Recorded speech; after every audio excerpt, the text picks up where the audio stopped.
বাংলাদেশের মানুষ অক্ষর জ্ঞান সম্পন্ন কয়জন?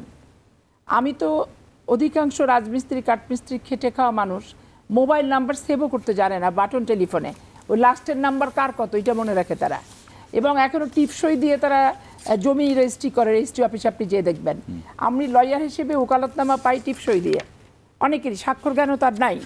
তো এখানে শুধু জনগণের কথা আমি বললাম, তো জনগণকে তো মোটিভেশন করতে হবে যে আমার গণভোট, আমার উচ্চকক্ষে পিআর, আমার হচ্ছে উচ্চকক্ষ নিম্নকক্ষ, এগুলোর সাথে কি বাংলাদেশের মানুষ জানে না? কিন্তু সেটাই বলছিল যে আপনারা সেই জায়গাতে না গিয়ে পুরো জুলাই সনদের বিরুদ্ধে অবস্থান নিয়েছেন। কোথায় করা হলো বিরোধিতাটা, কোথায় করা হলো? এখন এই যে বক্তৃতা বিবৃতি ফেসবুকে যেগুলো ছাড়ে, এটা মাঝখানেরটা বাদ দেয়, সামনেরটা বাদ দেয়, একটুখানি কোথায় কি করে, এটা কি আমি পত্রপত্রিকাতে এরকম কোনো কিছু দেখি না। জালাল আবেদিন ফারুকের কথা মনিরা বললো, কোন মিটিংয়ে কোথায় কি বলছে ভাই এটা আমার জানা নাই। তবে আমি জুলাই সনদ, 9 বছর স্বৈরাচারের বিরুদ্ধে আন্দোলন এবং সর্বপ্রথম বাংলাদেশের মুক্তিযুদ্ধ অস্বীকার করার কোনো সুযোগ কিন্তু এখানে নাই। এবং এগুলোর সাথে এক একটা অস্তিত্ব জড়িত। 71-এ মুক্তিযুদ্ধ না হলে আমি ভূখণ্ড পেতাম না, ভূখণ্ড না পেলে সার্বভৌমত্বের প্রশ্ন আসতো না, সার্বভৌমত্ব না পেলে আমি রাজনীতি করতে পারতাম না, রাজনীতি করতে না পারলে রাজনীতি দলের সৃষ্টি হতো না, এই গণ অভ্যুত্থান হতো না, জনগণের প্রতিনিধিত্ব আমি করতে পারতাম না, আপনার এই গণ অভ্যুত্থানও হতো না, আর ফ্যাসিস্ট শেখ হাসিনাও হতো না। এখন আমাদেরকে বলছে যে 5 বছর আমরা স্বৈরাচার, আবার 5 বছর তারা স্বৈরাচার, এরকম করে আমাদেরকে কারা বলছে?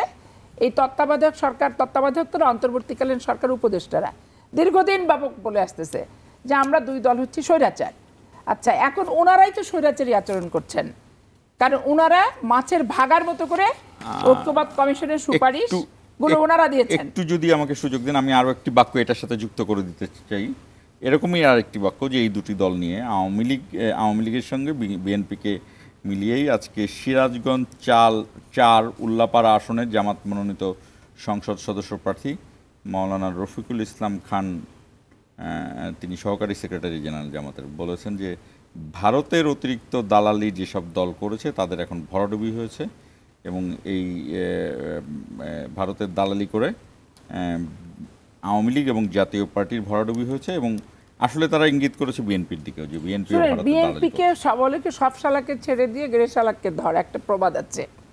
এখন এনসিপিও যা বলে বিএনপিকে উপলক্ষ করে বলে, জামাত ইসলামও যা বলে বিএনপিকে উপলক্ষ করে বলে, অন্তর্বর্তীকালীন সরকাররাও যা বলে বিএনপিকে উপলক্ষ করে বলে, এবং যত ব্যঙ্গাত্মক সব বিএনপিকে উপলক্ষ করে কিন্তু বলে। এখন বিএনপিকে উপলক্ষ করে বলার কারণটা কি?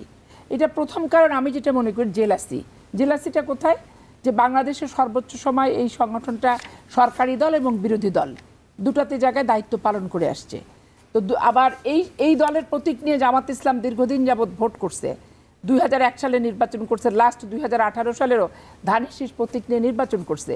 এই দলটার কাছে তারা 2টো মন্ত্রিত্ব পর্যন্ত পেয়েছে, এই দলটার কাছ থেকে তারা ধানের শীষ প্রতীক নিয়ে কয়েকজন এমপিও হয়েছেন। এখন স্বাভাবিক কারণে এখন এই দলটা তাদের প্রতিপক্ষ হয়ে দাঁড়ায় গেছে, রাষ্ট্রীয় ক্ষমতায় তারা আসতে চাচ্ছে। তো রাষ্ট্রীয় ক্ষমতা আসতে চাইলে পূর্বে রাষ্ট্রীয় ক্ষমতা থাকা দলটি কোনটি, কিংবা আওয়ামী লীগ যখন রাষ্ট্রীয় ক্ষমতায় ছিল সর্ববৃহৎ দল কোনটি, তো সেটা বিএনপি আসছে। স্বাভাবিক কারণকে বিএনপিকে উপলক্ষ করেই সবাই কথা বলবে, এটাই স্বাভাবিক, মানে কোনো যুক্তি নেই, কোনো যুক্তিহীন। আর বিএনপি ধৈর্যের সাথে সেটা চামড়া মোটা করে সময় পার করে নির্বাচনের দিকে যাওয়ার চেষ্টা, চিন্তা চেতনাটাই কতটা মোটা? আসলে চামড়া তো অনেক মোটা, চামড়া অনেকটা মোটা হলে হাসিনার এত গাল ছ্যাঁচড় বাজে কথা, খারাপ কথা, ওবায়দুল কাদেরের এত খারাপ কথা, বাজে কথা কিভাবে সহ্য করলাম 15 বছর বলেন? এখন কিন্তু আওয়ামী লীগকেও আপনারা পাশে রাখতে চাচ্ছেন, বিভিন্ন নেতারা বলছেন। শুনেন, এইখানে হচ্ছে সমস্যা, যে এই যে বললো না আওয়ামী লীগকে প্রথমে মাফ করে দিল কে?